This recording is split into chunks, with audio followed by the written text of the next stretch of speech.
رات اندھیری تھی، ہوا ٹھنڈی اور خاموش تھی۔ دور کہیں جنگل کے بیچ ایک پرانی حویلی کے نیچے زمین کا ایک راز چھپا تھا، طلسمی قبر جس کا ذکر لوگ صرف ڈر کے مارے پھسپھسا کرتے تھے۔ عمرو عیار، ایک چالاک، بوڑھا، کمزور آدمی، اپنی لمبی داڑھی اور چمکتی آنکھوں کے ساتھ اپنی زنبیل کندھے پر لائے ہوئے اس قبر تک پہنچ گیا۔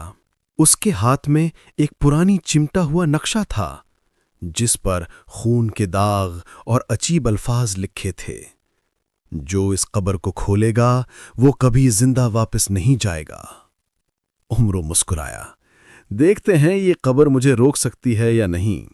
اس نے قدم رکھا، زمین سے ٹھنڈی ہوا نکلی، دیواروں پر چہرے بنے ہوئے تھے، چیختے ہوئے، آنکھوں سے آنسو بہہ رہے تھے جیسے کسی نے انہیں پتھر میں قید کر دیا ہو۔ اندھیرے میں اس نے اپنے دیے کی روشنی بڑھائی۔ کون ہے یہاں؟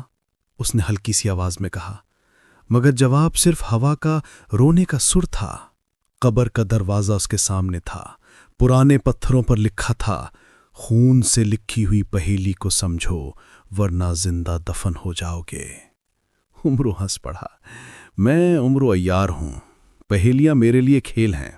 اس نے پہیلی سلجھائی اور جیسے ہی دروازہ کھلا، ایک تیز ہوا کا طوفان اٹھا، دیے بجھ گئے اور ہوا میں چیخیں گونج اٹھیں۔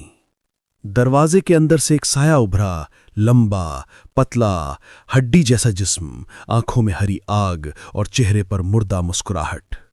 میں فاگر ہوں، طلسمی قبر کا مالک، تیرے جیسے چالاک لوگ میرے لیے کھلونا ہے۔ عمرو نے زنبیل سے ایک چمکتی شیشے کی آئینہ نکالا، تیرا چہرہ میں اس آئینے میں بند کر دوں گا۔ زمین ہلی، دیواریں لرزنے لگیں، ایک طرف سے روشنی کا طوفان، دوسری طرف سے اندھیرے کا سمندر۔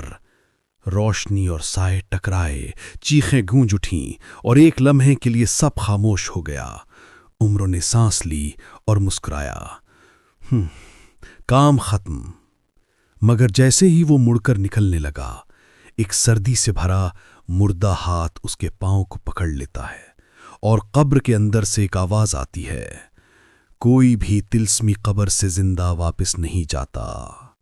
اور عمرو عیار کی چیخ